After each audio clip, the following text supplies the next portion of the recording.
4,000 Imperial Japanese Marines were wiped out on Tarawa alone.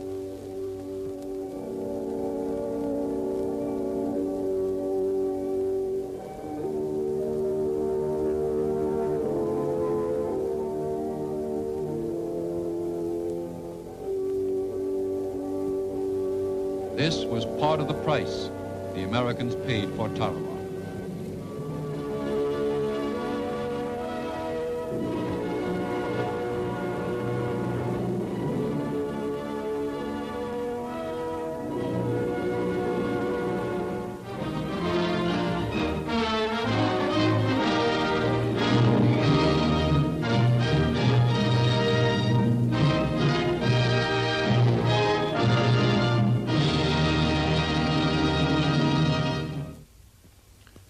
While these battles were still being fought, President Roosevelt and Prime Minister Churchill met with Generalissimo Chiang Kai-shek in Cairo. Japan, these three allies agreed, shall be stripped of all the islands she has seized and all the territory stolen from China. The power of Japan's ruling class to upset the peace of the Pacific must be forever destroyed.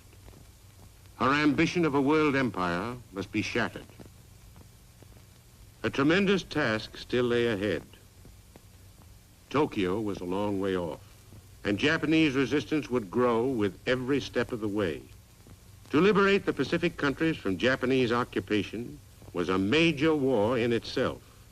But however long it takes after the defeat of tyrant Germany, the turn of tyrant Japan will come.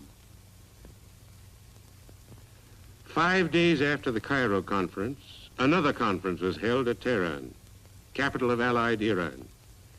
Here, the chief executives of Britain and the United States met for the first time with Marshal Stalin. They reaffirmed their country's determination to work together in the war and in the peace to follow. These Yugoslav partisans had already made their choice. Although their country was under German occupation, they were never defeated. Under the leadership of Marshal Tito, 300,000 of them fought on unceasingly. The underground in France, and the other occupied countries, organized to form strong reserve armies, waiting for the day when they could join the United Nations in the fight against the common enemy. The dawn of that day came on June 6, 1944. Allied armies, troops of the United States, Great Britain, the Dominions, and forces of the men who had escaped from the occupied countries, all under the supreme command of General Eisenhower, set out by sea and air for Normandy.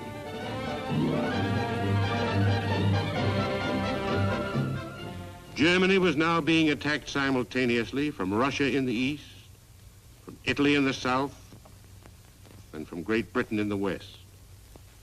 This was the operation planned 6 months before at Tehran.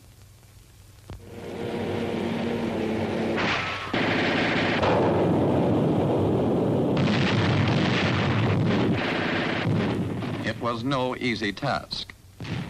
In Europe and the Pacific, months of savage, bloody fighting lay ahead.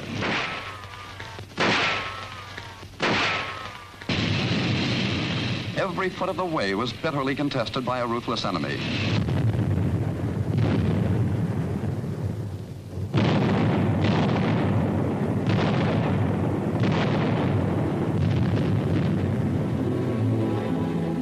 But step by step, he was pushed back by the Allied armies. The underground forces of liberation knew their finest hour when the people of Paris rose to strike at the enemy. Even as the Allies battered at the gates, freedom returned to the City of Light.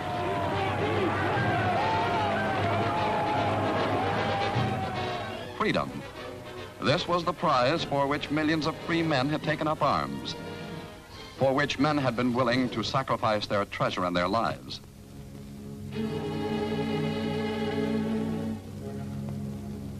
Only free peoples would be equal to the task of healing the wounds left by tyranny and aggression. But freedom cannot be secure without final victory, whatever the price that must be paid.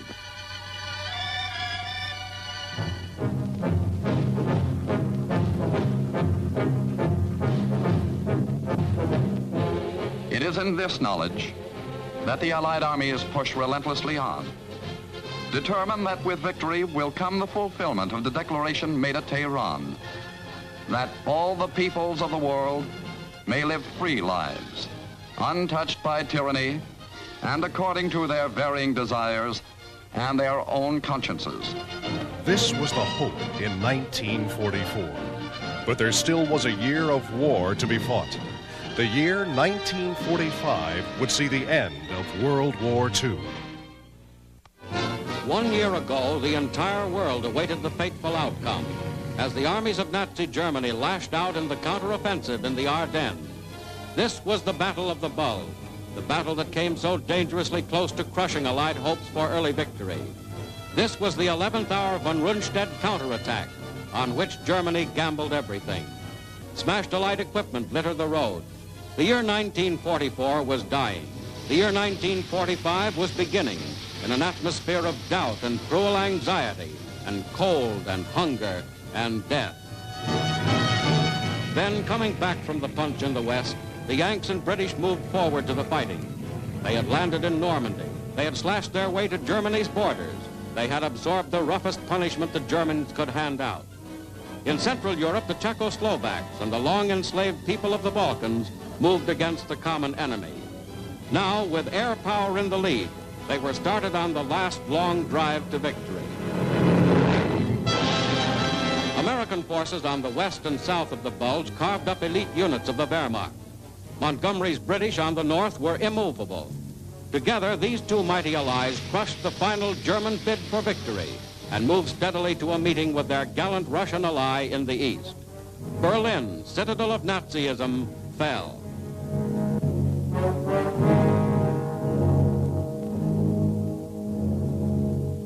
Early in January, Franklin Delano Roosevelt was inaugurated as President of the United States, his fourth successive term.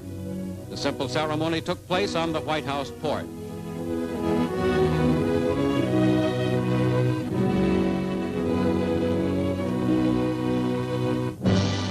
Almost immediately, the president went to Yalta, conferred with Joseph Stalin and Winston Churchill on final steps to crush the Axis and establish peace.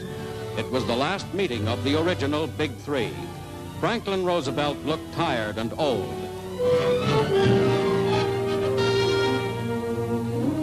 In April, a great man was dead.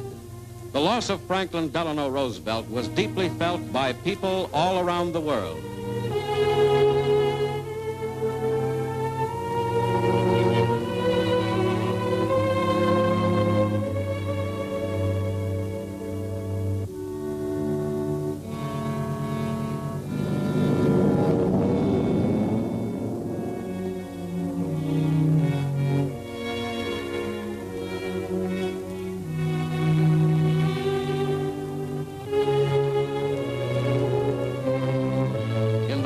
Room of the White House, Harry S. Truman was sworn in as president. On the very eve of victory and its disturbing aftermath, his was the heavy duty of carrying on with the leaders of America's allies.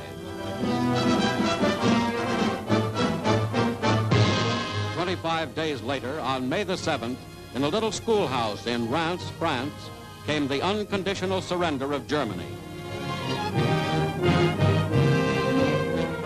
General Alfred Jodl, Nazi Chief of Staff, signed the document formally ending all German resistance, as drawn by the representatives of Russia, Britain, France, and the United States. General Walter Bedell Smith signed for the Supreme Command, and the end of one of history's most massive and most brilliant campaigns brought a moment of well-earned joy to an American soldier named Ike Eisenhower.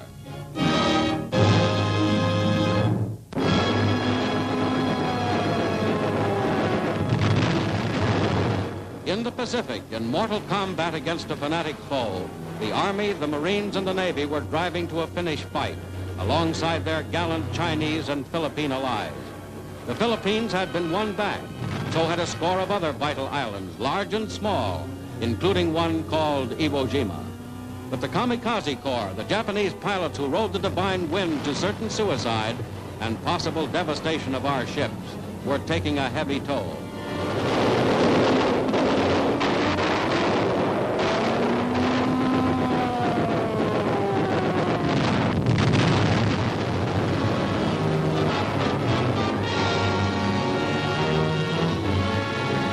On Easter Sunday, following the pattern of invasion unleashed 100 times against Japanese bases, U.S. forces assaulted the island of Okinawa. First, the bombardment.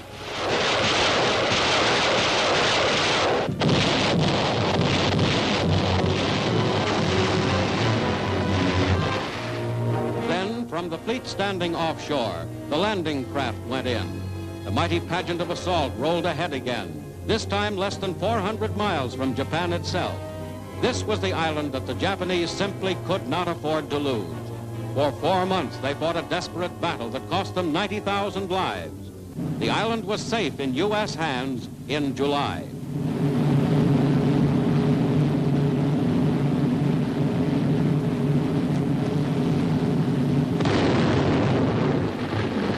First in a test in the United States New Mexico desert, then 5,000 miles away at Hiroshima, and then again at Nagasaki, came the world-shaking explosions of the atomic bomb. Her armies defeated wherever they had been met, her navy virtually destroyed, Japan asked for peace. Aboard the USS Missouri in Tokyo Bay, on Sunday, September the 2nd, 1945, the most horrible war in history came to its complete and formal end. Foreign Minister Shigemitsu signed for Japan. Douglas MacArthur, Supreme Commander. General Su Yung-chang signed for China.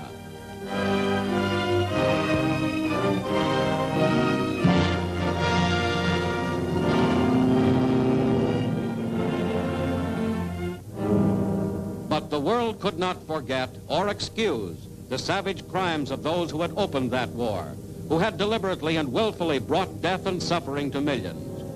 To the innocent tortured civilians of Manila, for example. For these atrocities, Japan's leaders would be held responsible and would stand trial. Yamashita, Japanese commander in the Philippines, has already been sentenced to death. Hideki Tojo, Japanese war premier, faced trial as the year ended. His suicide attempt would not prevent the carrying out of justice. Behind bars were others. Admiral Shimoda, Shigemori Koruda, General Nasaharu Koma, and Kingoro Hashimoto, Black Dragon terrorist. Across the earth, the pictorial record which the world had seen of German death camps would not be readily forgotten either. Nazi officials like Joseph Kramer, the Beast of Belsen, have already paid with their lives for the crimes they committed against innocent men, women, and children.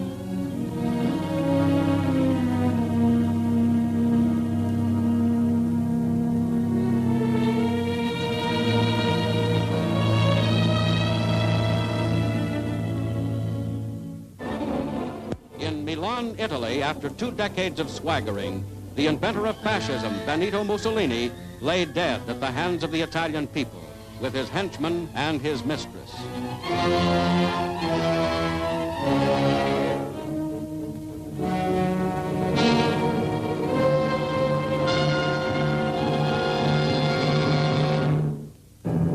Adolf Hitler, who had survived a bomb planted by one of his own officers in 1944, was presumably alive until the last days of Berlin. By the best evidence, he is now dead. At Nuremberg, the Hitler gang has gone on trial. For the first time, criminal war leaders are being judged by an international court, by mankind. Goering, Hess, von Ribbentrop, and the 17 others, men who had planned world conquest and the death and enslavement of millions, are now tried under law. And the law in all nations has rules for dealing with criminals. Men of all the world took hope. Peace and decency were assured as the representatives of the United Nations signed the San Francisco Charter.